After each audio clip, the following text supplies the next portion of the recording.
Here I have VIVAX Point X503, and today I'm going to show you how to enter safe mode on this device. So firstly, you have to hold down power key, and after you see this kind of menu, you have to hold down your finger on power off.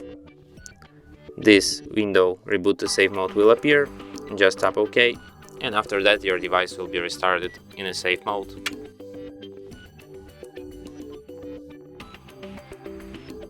And as you can see, the sign says safe mode, which is the proof that we are in a safe mode right now. So if you want to exit safe mode and enter normal mode, you have to just restart your device and it will be restarted in a normal mode.